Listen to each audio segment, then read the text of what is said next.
play the videos of the man who was trying to defend his store and got beaten to the near brink of death. I don't want to play that. I don't want to play the really disgusting videos of people being left for dead in the streets. We are, though, going to follow this theme. Today's theme, Keith, is very simple. Play stupid games, you win stupid prizes. We're going to talk a little bit about the riots, and we're going to play video clips and talk about them of rioters pretty much getting what they deserve. So I want to real quick just let everyone know that you can hear curse words, you can hear profanities in the background of a lot of these videos.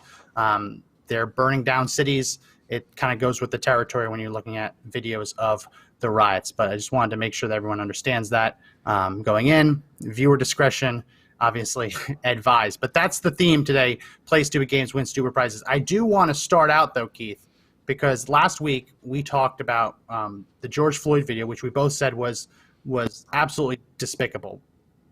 He never should have died. That officer obviously needs to be held accountable. We did, though, say that we shouldn't rush to judgment and that it's important that he have due process and that he be allowed to defend himself and that the state have the obligation of presenting their case. So I wanted to provide an update for that because over the weekend, the media started talking about how the family had requested a second autopsy. And at first when I heard that, I didn't really understand why, because none of the media channels were really going out of their way to explain what was in the first autopsy. So I went through the actual charging documents filed against the officer, and producer Josh, if we can pull up that image of the text. It's absolutely stunning because the medical examiner who conducted the autopsy, I'll just read it. The autopsy revealed no physical findings that support a diagnosis of traumatic asphyxia or strangulation. Mr. Floyd had underlying health conditions, including coronary artery disease and hypertensive heart disease. The combined effects of Mr. Floyd being restrained by police, his underlying health conditions, and any possible intoxicants in his system likely contributed to his death.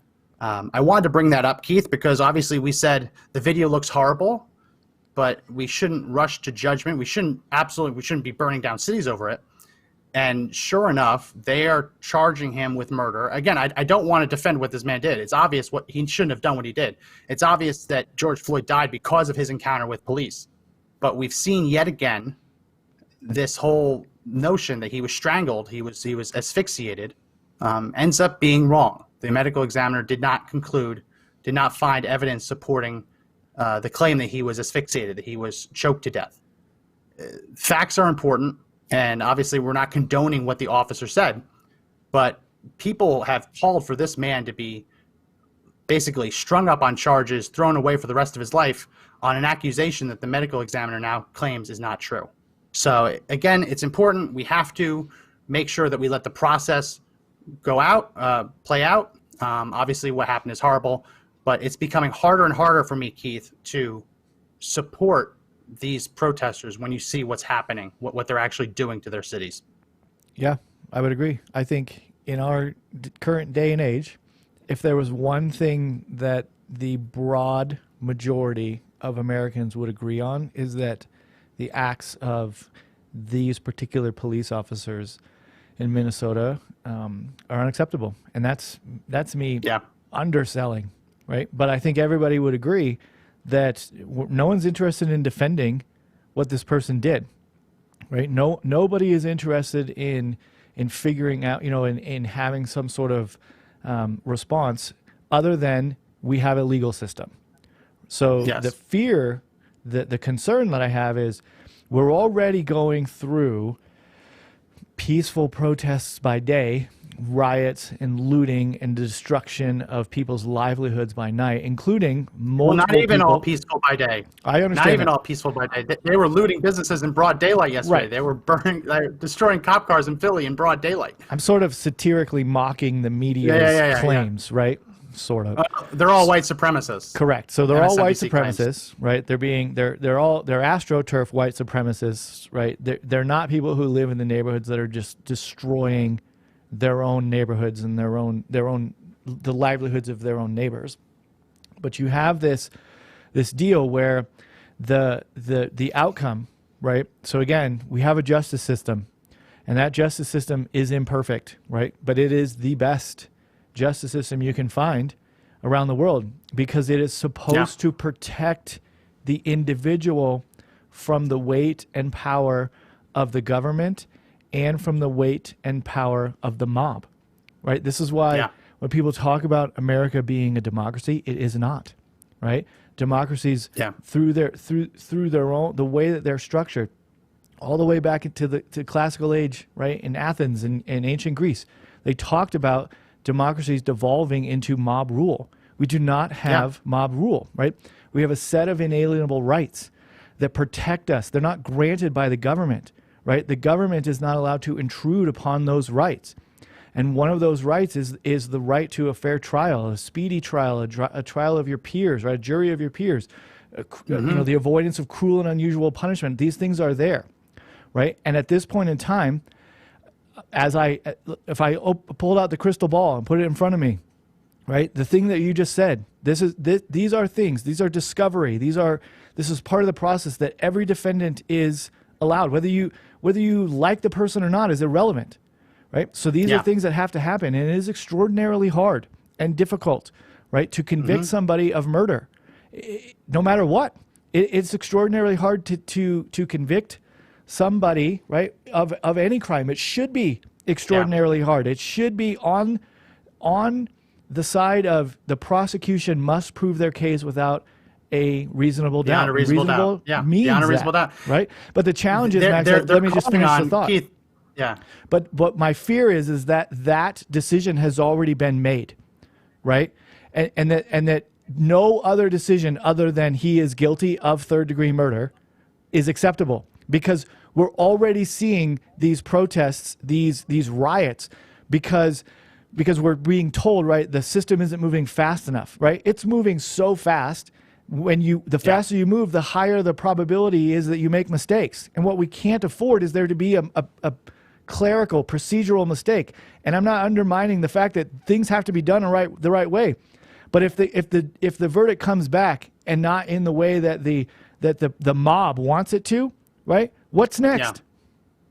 Yeah, no, the challenge is that obviously I'm also hearing reports that the strategy that the officer used to detain him, his knee on his neck, as gruesome as that looks, I'm hearing reports that was actually an approved method of detention by the police department. So there's a lot that we need to know about. Obviously, what I hate is it looked like he was clearly enjoying it. And that's what I found most disgusting. But you're going to have a really hard time convicting one person, let alone 4. If you have people who want to charge the other 3 with murder, when the medical examiner has found that asphyxiation was not the cause of death, it was the fact that he was detained, the stress from that, his underlying heart disease, and apparently intoxicants in his system. They're not really going into depth about what that means. But again, that's why it's so important to let the process play out. You talked about the mob rule and why democracies are so dangerous. Anyone who wants to read up on this, Alexis de Tocqueville wrote an excellent book in the 1800s.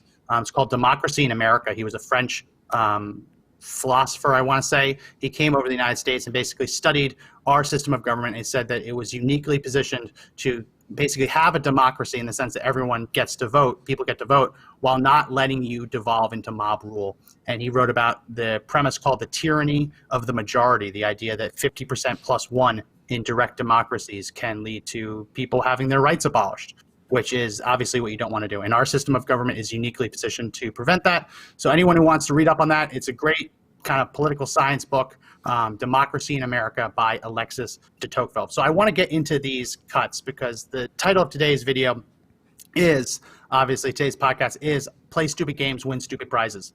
And I don't want to glorify what this is. I don't want to be accused of the glorification of violence, as Twitter and Facebook like to talk about.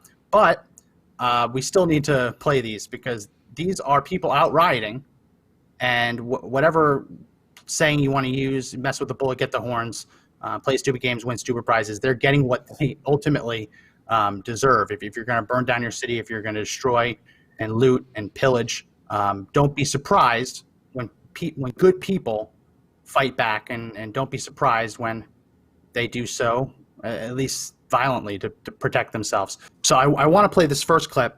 This first clip is it's a girl who actually the police were tear gassing the protesters. She picked up the tear gas canister, threw it back, and then immediately got mobbed by police officers. Let's go to cut one.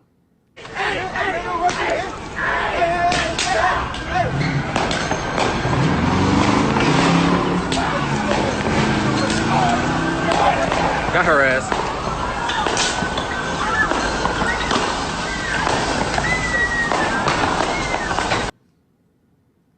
So I don't want to laugh, but it is at least semi-comical to see this girl so brave and so strong, and she picks up the tear gas canister and defiantly throws it back at police officers. And then when they actually chase her down and grab her, she starts squealing like a little girl, saying, "Get off me! Get off me! Don't hurt me!" And I love the guy filming who just said, "Yeah, get her ass." Yeah. I mean, it was righteous indignation until there are consequences. And in that particular case, the consequences came pretty fast. So look, you can make decisions, right? You are free to make those choices. You are free to do as you please.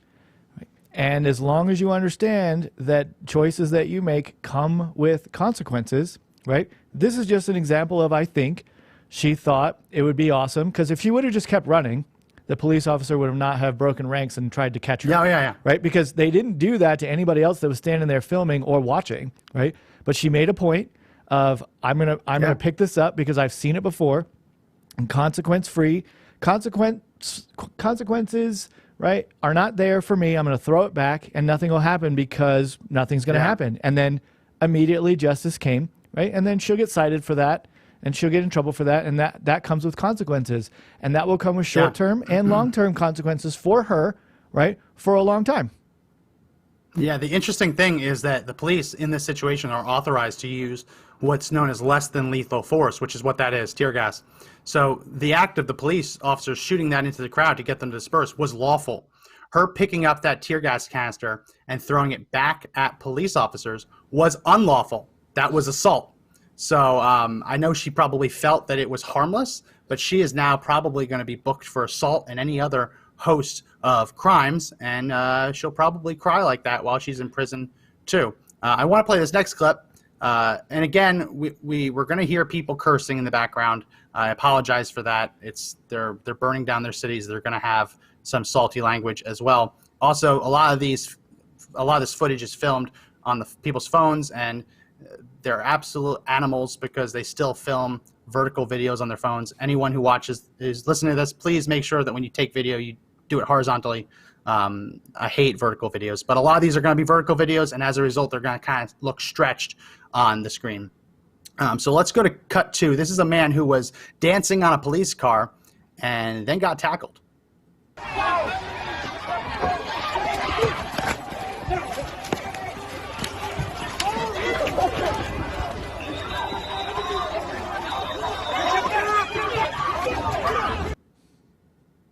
What did he think was going to happen, Keith? Right. He's up on top of an NYPD squad car, dancing around.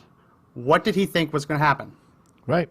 Again, as I'm up on the car, right, speaking in the third person, as I'm up on the car, right, I'm getting all the benefits of the fame and notoriety and attention that I can garner, right?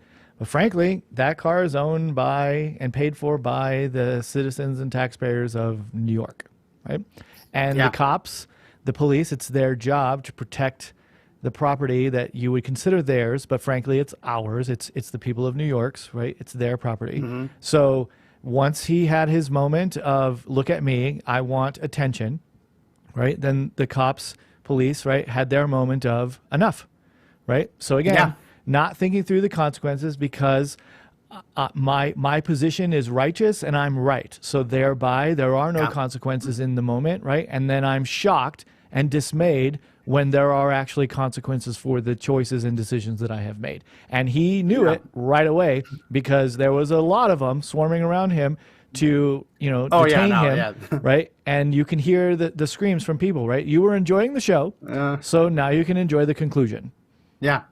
Yeah, and we're going to hear that throughout this. It's people actually believing that the police are wrong to respond to obvious acts of violence. And I want to go to this next clip because this is one that we put on conservative-daily.com on our website.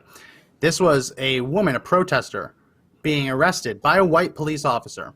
Maybe not arrested, but at least definitely detained. She decided to punch him in the face once.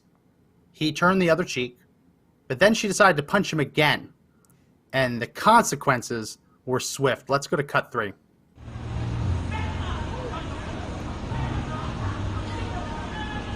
Oh! Oh! Oh! Damn, yo! So I watched that, and all I could think in my head was, down goes Frazier.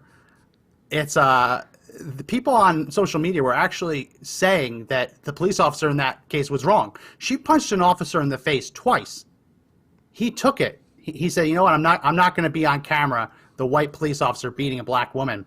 And sure enough, his African American colleague came in with a devastating punch, and she hit the ground like a sack of potatoes.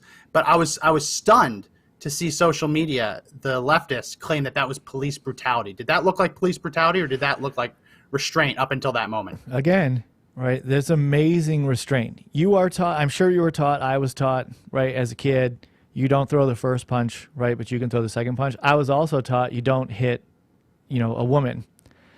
Frankly, the reality is, had there not been an intervention, what comes next? What's the next stage? Because she had realized, right, again, it goes fast, but people are watching, and she turns and she punches the officer. He doesn't respond. So you can see her thought process. He didn't respond.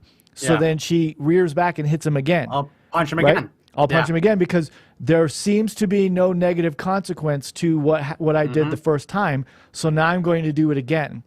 And again, I don't need to glorify, nor am I interested in glorifying, nor am I interested in talking about the fact that she was probably unconscious. But all I'm going to continue to say is there are consequences for choices that you make. Her consequence is going to be charged with some sort of assault or crime, right? And she got the benefit, right, of being knocked unconscious, so she probably has some other, injuries that she didn't need to sustain. But again, when you make a choice, you live with the consequences, whether you like it or not, right? There's a saying that goes, feedback, results, right? This is a result. Results are often harsh, always fair. The result of her choice was another person, right, making a choice for himself.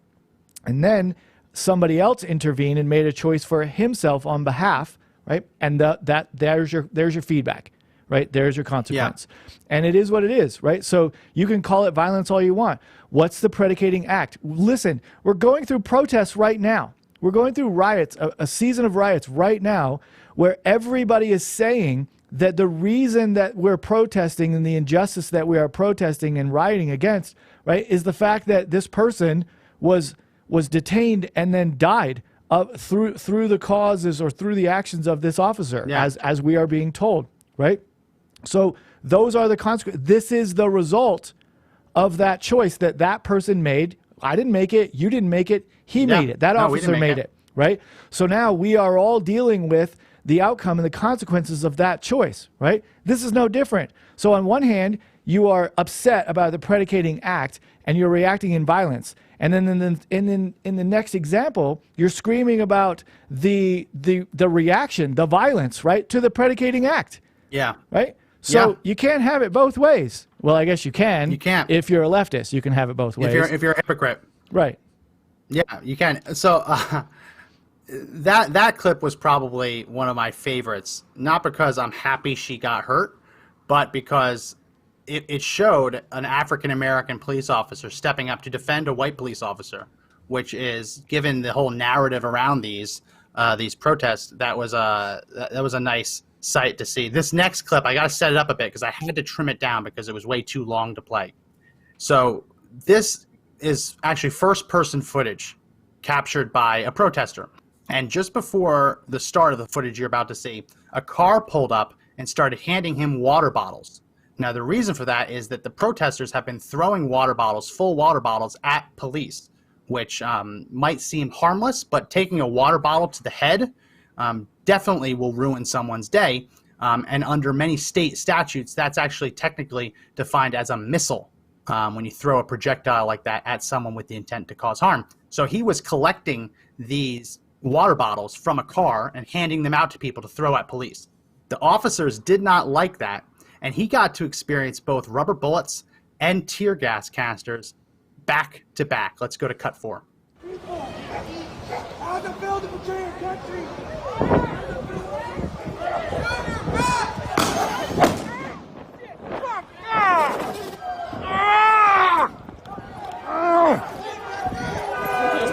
Where'd you get hit? Come on. Fuck. Fuck.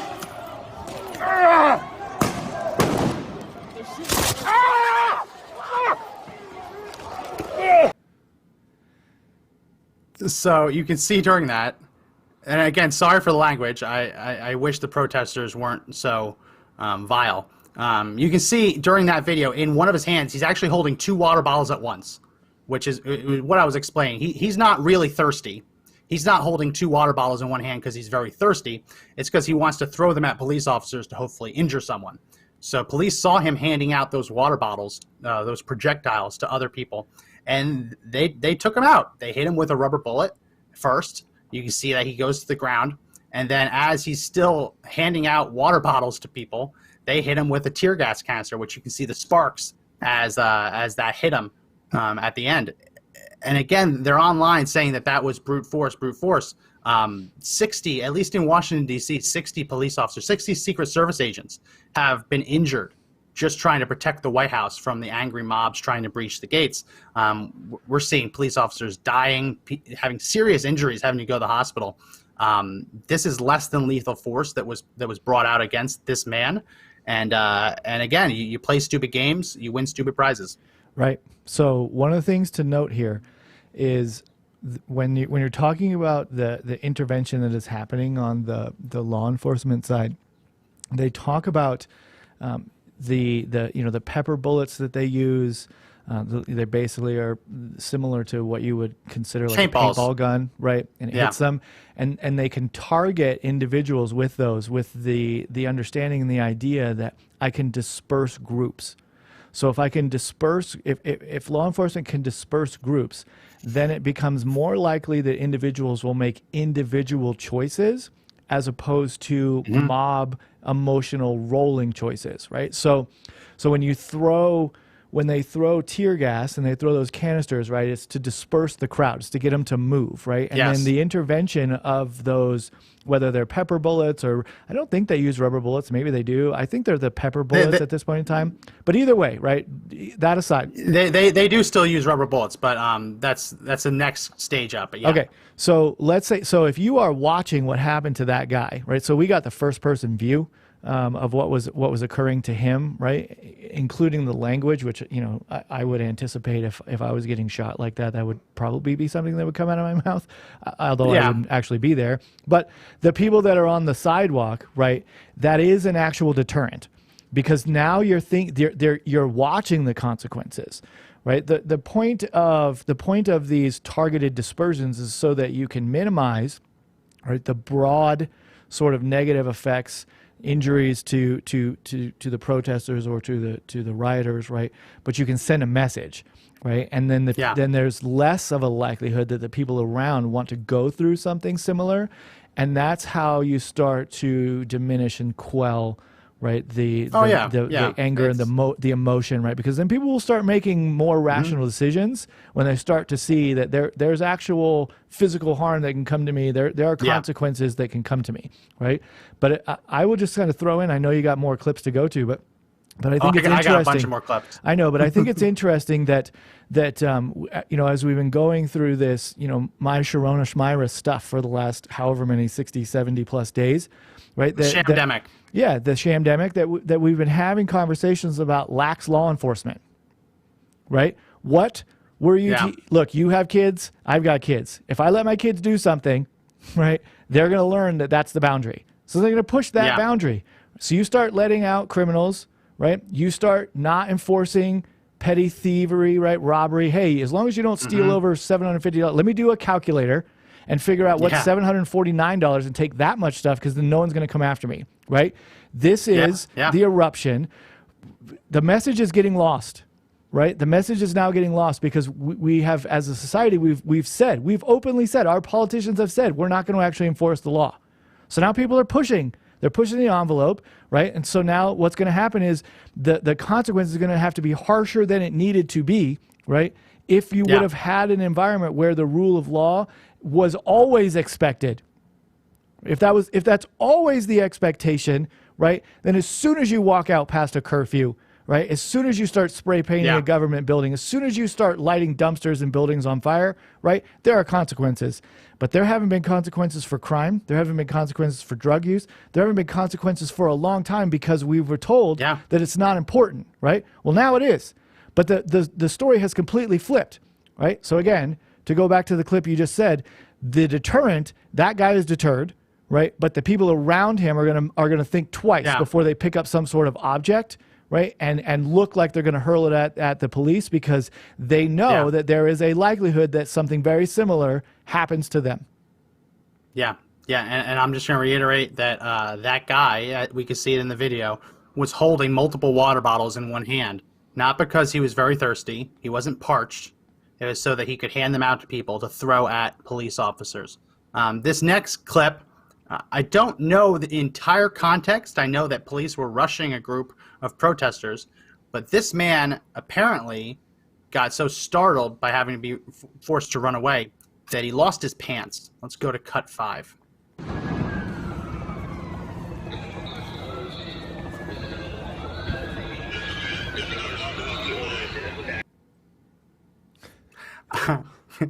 Again, I don't know the context, but that was posted online. You can see everyone's running away. The police are charging, and this guy literally, he didn't get hit. He got startled out of his pants. I mean, that's the ultimate deterrent. If we're gonna have a deterrent, if you could make, I don't know what they did to that man to force him to leave his pants. I've heard of being knocked out of your own shoes. I've never been heard of knocked out of your own pants. Whatever they did to that man to force him out of his pants, I feel like that would be an excellent deterrent. If people had to think twice, oh man, if I do this, I might get launched out of my pants. That might be an excellent deterrent. I don't know. It just that struck me as very odd.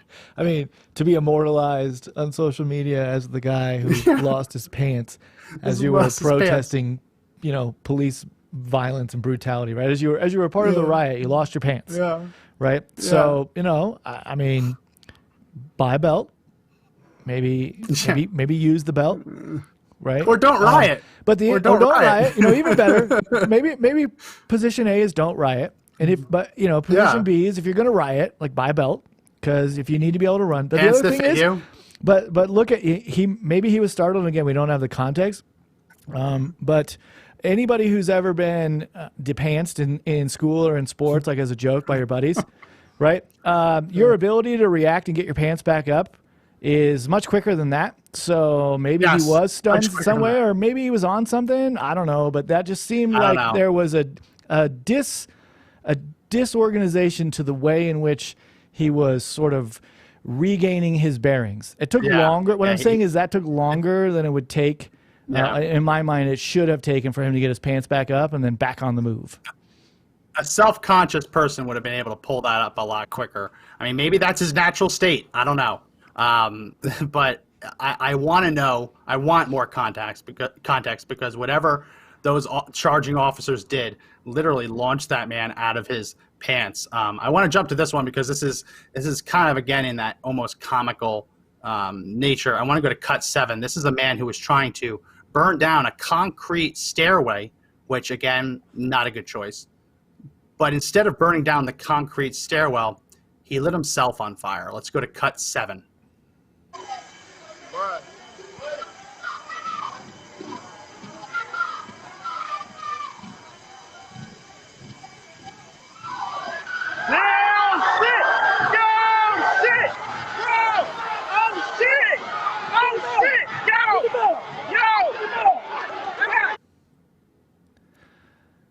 I don't condone it. I don't condone it at all. But Listen, this guy was not a professional protester. We've seen a lot of professional protesters out there the last couple days. People who have obviously been training for this moment their whole life. This was not one of them. No. I don't know where Riot 101 is taught, but this guy slept through it. I don't even know if that was a Molotov cocktail or if he just threw a glass of gasoline. Whatever it was, bad form, horrible form. And you play stupid games and win stupid prizes. Yeah, I don't really have much more commentary to that one. It looked like he threw something, right, and the wrong end of the bottle sort of leaked that liquid onto him, and then boom, up go your clothes, right? Now, thankfully, the people around him acted quickly. Yeah. You know, he did follow. And that's why we were able to play that. Look, he was listening when he was a kid, and he learned stop, drop, and roll, right? Because he dove to the ground and started rolling, right? So, hey, points for that. Yeah. But negative points for, number one, trying to light concrete on fire. Actually, number one, being a writer. Number two, trying to light concrete on fire. And number three, spilling the Molotov cocktail on yourself as you throw it after it's been lit. So, yeah. In the end, if I'm looking for the positive, Max, we did at least get a good demonstration of stop, drop, and roll, and your friends intervening to make sure that you don't go the way of a Buddhist monk. And that's why we were able to play this, because his friends were there, and we know that he didn't just burn alive. He was extinguished. The Human Torch was extinguished, but.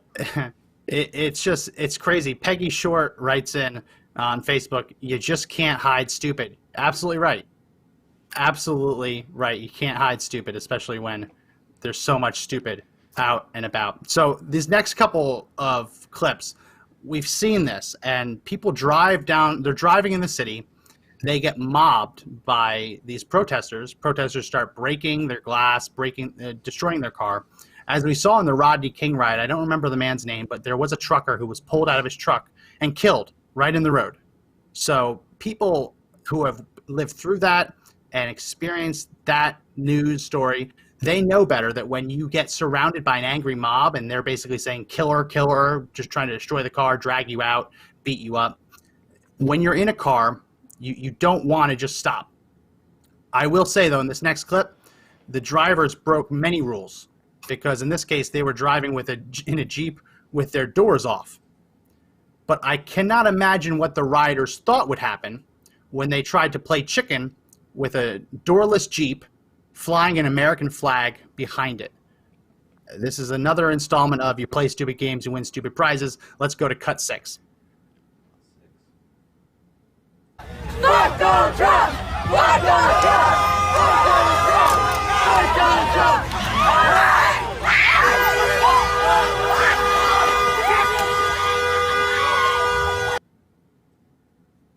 So these people were in a Jeep. They had a Trump flag. Again, probably not the best idea, but you have the right to do it. Flying an American flag, which no one should find offensive. The mob starts going after them, actually hitting the Jeep, putting their hands on the Jeep, throwing things at them, you can see. And so they're like, nope, I'm not going to die here. And they just speed through people. They try and turn away. They speed through people. And then you can hear the screams in the background, like, oh, my God, how dare you? No, if you don't want to get run over by a car, don't play chicken with an SUV. Yeah, I mean, we're taught when we're kids, look both ways before you cross the street, right? Because standing in the road is generally a bad idea. By the way, the man you referenced, his name was Reginald Denny from the LA riots, just to kind of put that out there. So yes, this is the consequence, right, of actions on both sides, right? But again, in a normal course of the day, you would not go stand out on the road and expect anything less than the possibility of being run over to happen to you, right? But the idea that because you want to do something in the moment gives you the right to do whatever it is you want to do in the moment. Some people are just not going to be interested in your moment. And those guys were clearly not interested in their moment. The other thing that I find interesting about that clip is, isn't this message about Mr. Floyd? Right? But we're hearing chants about the president of the United States. Yeah. Right? Because, again, there isn't a coherent message. It's just a mob that is using this tragedy as a reason to be upset and get their aggression and their anger out by breaking things. Yeah. Right? In fact, the president has actually deployed a ton of federal resources in furtherance of quote unquote swift justice. And again, there's not a person that you're going to find in America. You can probably find one because you can always find one. But you're not going to find very many people that disagree with the fact that there needs to be swift justice.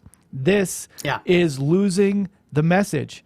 This is just, I want to be angry, and you, everyone else, right? You must indulge my childhood temper tantrum, and because I have the right to be angry. And if you don't believe in what I'm doing and the way in which I'm doing it, then you're complicit in the act. Well, I'm sorry, I don't buy it. Yeah. I'm out, right? I don't want to play your game. Yeah.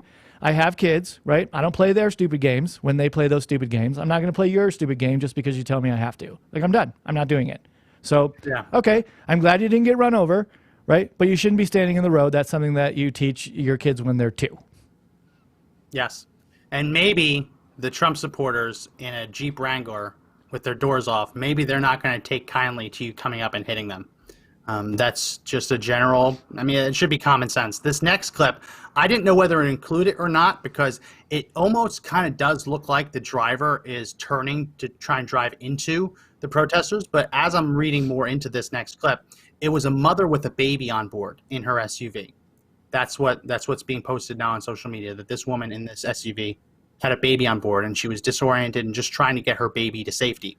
So when you watch this clip and you see what she does, realize that she is making these decisions as people are attacking her car and she has her baby inside. Let's go to cut 8. Bitch, what? Oh, bitch, do it! Do it, bitch! Do it, bitch! Do it!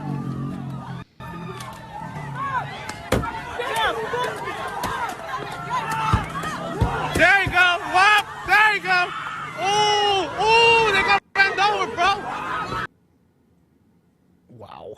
So, yeah. So she's trying to get away.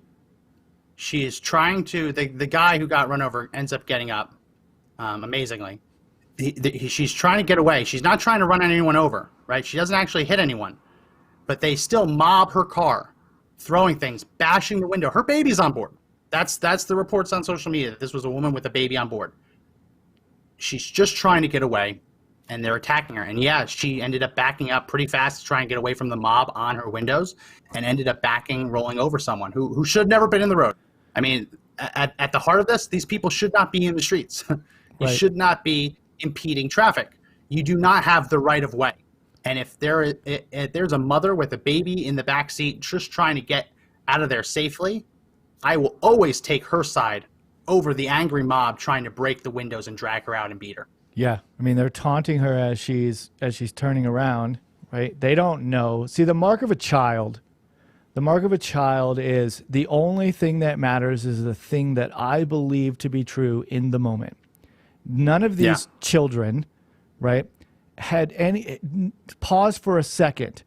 That hooligan, that child who was pounding on her window, break that window, and there's a rear-facing child seat in there, right? What about that baby? They don't care about that baby because they're children, right? They don't have a righteous cause. They're children, and they're angry, and they're throwing a temper tantrum because they don't get applesauce.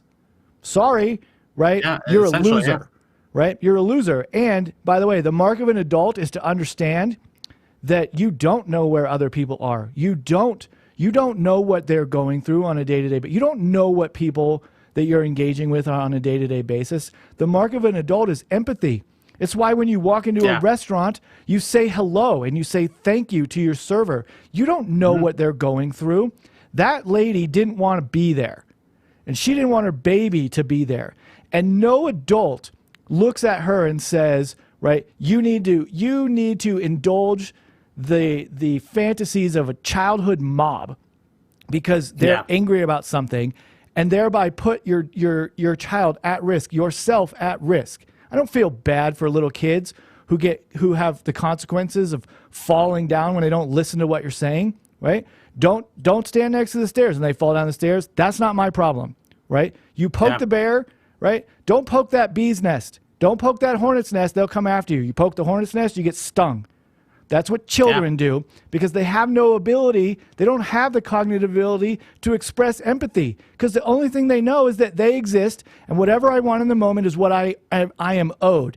And anybody who gets in the way of giving me what I'm owed, I'm just going to scream at them. Okay. Yeah. Well, sorry. You poked the hornet's nest and the hornet stung you. Deal with it.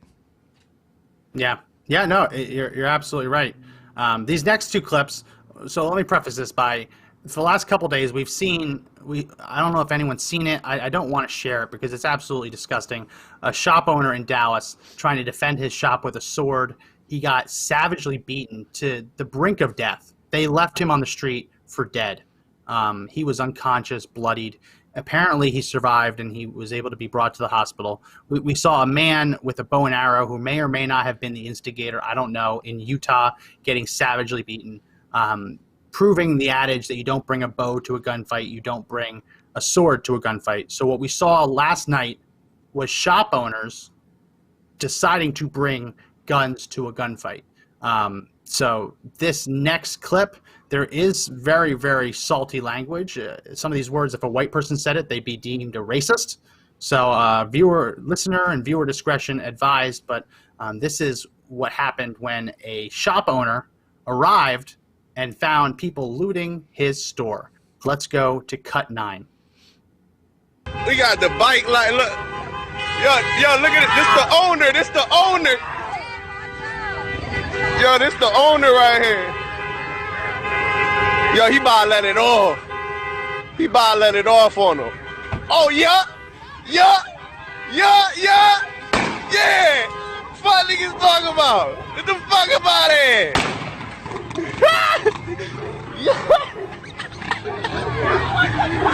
Hey, yeah. So, I like the guy's commentary. He doesn't seem to be rooting for the looters in this case. He's egging on, like, go man, go get him. I like his commentary, but this was a shop owner who arrived, pulled over his car, brought a shotgun with him, and fired. He pulled the Joe Biden. He fired 2 blasts into the air. That's a Joe Biden special. I mean, and obviously it worked, which has changed my whole interpretation of Joe Biden's self-defense advice. He fired 2 blasts into the air, and everyone scurried. It wasn't a double barrel, so he didn't follow it to the T. But he pulled a Joe Biden. He fired 2 blasts into the air, and all the looters scurried. Yeah. So that's not a fun video to watch, right? That's not a fun video to watch. He didn't shoot anyone. He didn't shoot anyone. He didn't shoot anyone. He just fired into the air. Think about this. The guy who was filming knew it was the owner. Yep. He knew it. And do you know what that tells you? Is that this is their neighborhood. I guarantee you that guy who was filming knew people who were looting the business owner's store.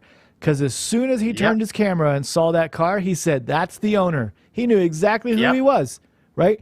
So spare me this idea that this looting, this rioting is happening to people that it's happening from outside of your state, happening outside of your community. Yeah. Nope. They literally know. They literally know whose store they're robbing. Because when that guy showed up, the guy who was filming said, "Oh, there's the owner." That means he knew him. Yeah. Right. So okay. That's a great point. Now you're stealing from your friends. They may not be your friends. You're stealing from the guy who lives next to you. Yeah.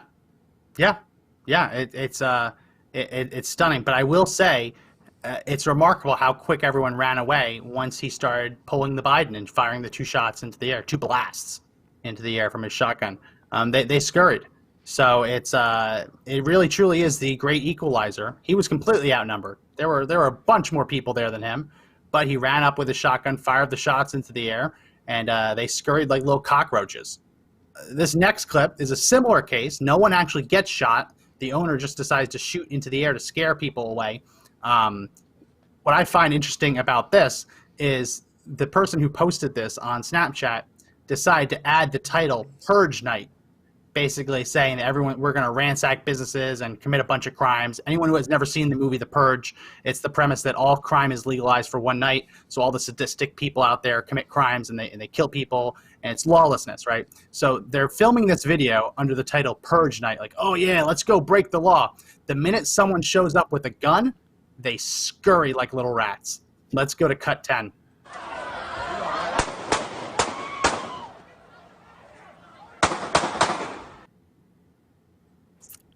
Yep, Purge Night. Purge Night. That's not the Purge, right? They're like, oh, this is how you know it's children, right? This is how you know these are children. They're trying to rob businesses. And I don't know if it was a little grainy because we had to stretch it out because it was a vertical video. Again, if you're going to take videos, please do horizontal videos. Vertical videos are cancer. This guy brought out a gun and started firing into there, a handgun. And there was one guy in that video who just completely did a 180. Like he almost fell out of his pants. Yeah. He had to do a 180 get away. And these children are calling this Purge Night. Right. It's so disgusting. Maybe the guy who was closest, who did the little duck and turn, right, and then off he ran. Maybe he learned something. Remember back in the riots in L.A., the way in which the businesses ended up having to defend themselves because there was just too much going on and the police could not be counted on to quell the riots. They went up on their roofs with rifles. Yeah. Right? Roof Koreans. Right. So you know, your business isn't going to get robbed when you're up on the roof. Right. So people look, when the mob is out, there are professional looters, rioters, right? But most likely they're going to take advantage of the fact that the police are not there, right, to maintain or hold order, and most people at the very beginning of this are not willing to fight back because you're still in fix. I mean, we were talking about this last week. I was very angry the first time we started talking about this because all I wanted to talk about was the incident, right? And now we're to the point where the message has been lost. You don't have a coherent message anymore. When the list of cities, when you can open up the news and there's 20 plus cities, right, they're on curfews and lockdowns and there are riots and the National Guard is being called. I mean, give me a break. The message, you no longer have a message. You're not interested in dialogue, right? You're interested in chaos and carnage because you can use chaos and carnage to mollify whatever it is your most immediate need.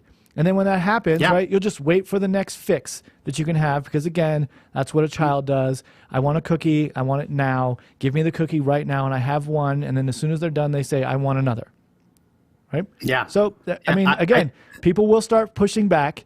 But when you're trying to make a point, when you're trying to convince people, you're working hard to convince people that your cause is righteous, this is not the way to do it. It's not the way to do it. Yeah.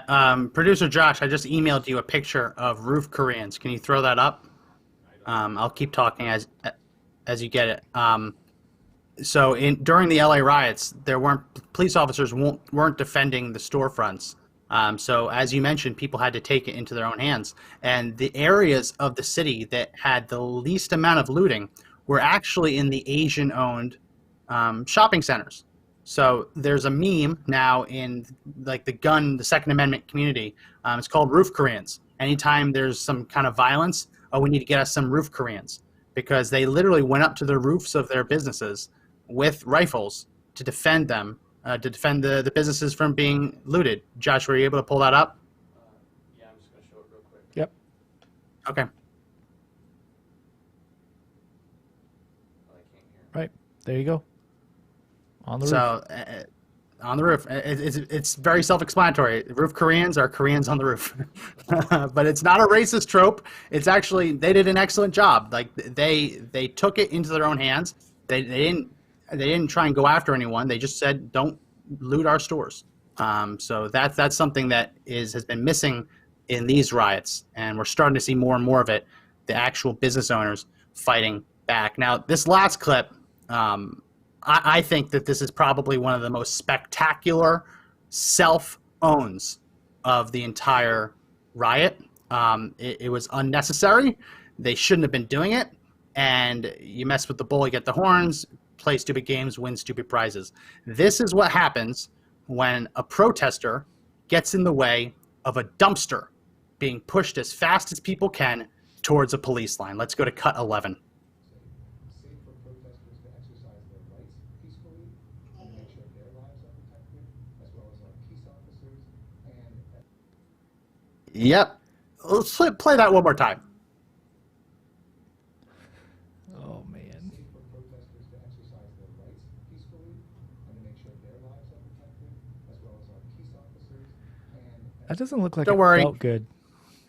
It didn't feel good because I don't know when garbage day is in this particular city, but that looked like it was relatively full. Yeah. It didn't have the speed of an empty dumpster. And that But, wasn't a I chain mean, link fence either. That was a No, metal no, bar that was- barrier. That is that's not. Yeah, no, I just saw that hitting the barrier probably hurt more than the dumpster. That is like a riot barrier, like you would see at at Wall Street or Yeah. around government buildings. Because they were throwing the objects they were throwing was at the two guys who were closing the gate. Yeah, Right. yeah, And the dumpster and Mr. Red Shirt Man, stupid is as stupid does, right, met the gate as it closed because that gate didn't give. The dumpster no, gave because it was on wheels. yeah, yeah. The dumpster actually is what got bounced back a little bit. Yeah, no, but he walked away. He limped it off so we can show it. But that was one of the most spectacular. I mean, that's up for a running. I don't know. I guess leave a comment in the description. Which one of these do you think is the worst example, or the best example of play stupid games, win stupid prizes? For me, it's between the dumpster, the guy losing his pants, and the guy being set on fire.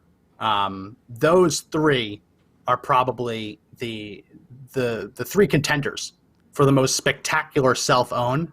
But again, we don't want to glorify violence, right? That's not the goal of this. I'm not glorifying. I don't think that shouldn't happen to anyone, right? No one is saying that we enjoy the fact that someone just got steamrolled by a dumpster going into a very sturdy fence. No one's glorifying that. No one enjoys that. But we also shouldn't be surprised when this happens. When you loot, when you riot, when you pillage, when you destroy for no reason other than the fact that it feels right. You cannot be surprised when things like this happen. And I'm struck no matter how many. And Keith, I had to whittle these down. I had 50 of these clips for today. I had 50 of these clips. Maybe we'll do another one tomorrow. Probably not. But I had to whittle through 50 of these. There were.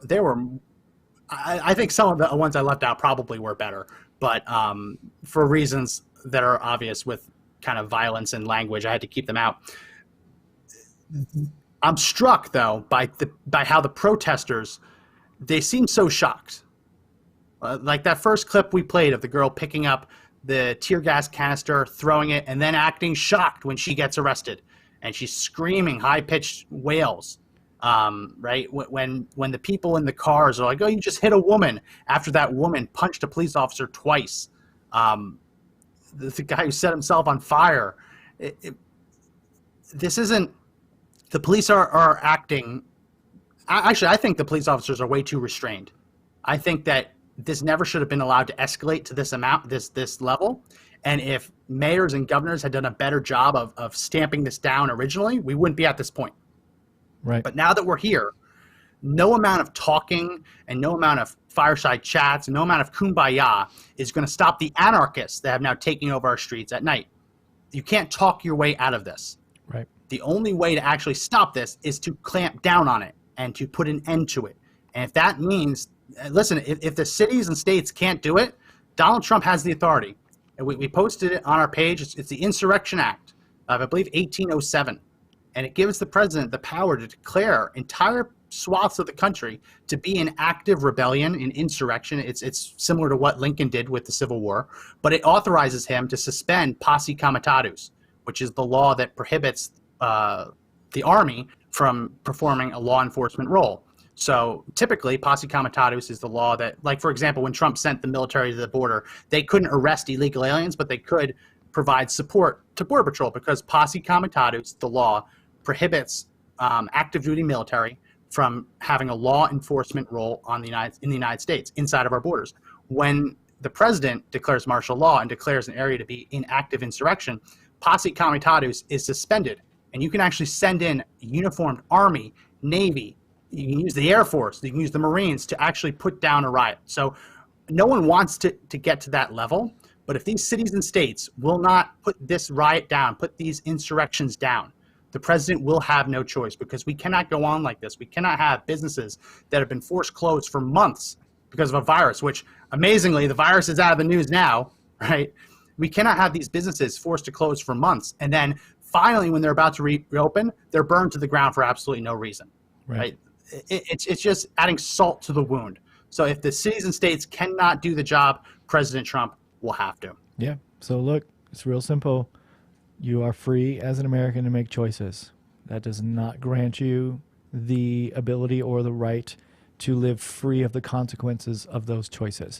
And frankly, you cannot have constructive dialogue, discourse, and progress towards the things that these people, you want to believe that they believe. You can't have a conversation about the reduction in violence and brutality by being violent and brutal, right? So when to give a simple analogy, you can't have, during the Iraq War, you could not have conversations about unifying government. You could not have a conversation about troop reductions from Americans in harm's way until you quelled, right, the insurrections. That was the point of the surge that Petraeus put together, right, that plan.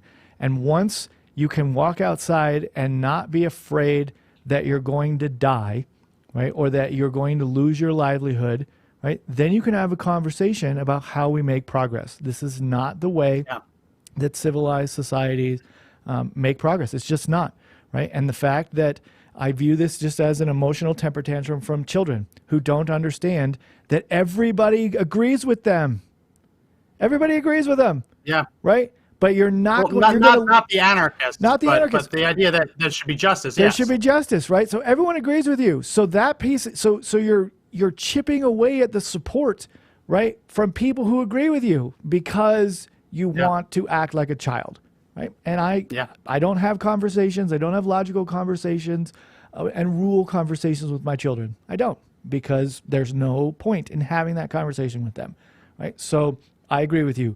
The states, the mayors, right, the governors have to get this under control so that we as Americans can have a conversation about how we move forward, right, so that this doesn't happen. Yeah, absolutely. We have to make sure this never happens again. Well, the comment section on Facebook has determined that the guy on fire was the worst, the worst or best, however you want to define it, self-owned. On YouTube, people are saying the guy who protested his pants off is probably up there, and also the guy who threw the fire on himself. So again, that's going to be it for this edition of the Conservative Daily Podcast. If you want to get more of these episodes, please make sure that you subscribe to us on YouTube. We're streaming live there now, and as well as our Facebook page, Facebook.com/Conservative Daily, all one word. Subscribe, follow us there, and you'll get us in your news feeds. You can also find the podcast on Apple Podcasts as well as the Google Play Store. You can find us on the Podbean app as well as conservative-daily.com/podcast. Please do subscribe. Please do comment. Let us know what you like, what you want to talk about. It really helps as we grow the channel. So again, my name is Max McGuire. Keith Jones, thank you again for filling in for Joe Otto. And remember that the fight to take back our country isn't over, but the only way we win is if we all fight together.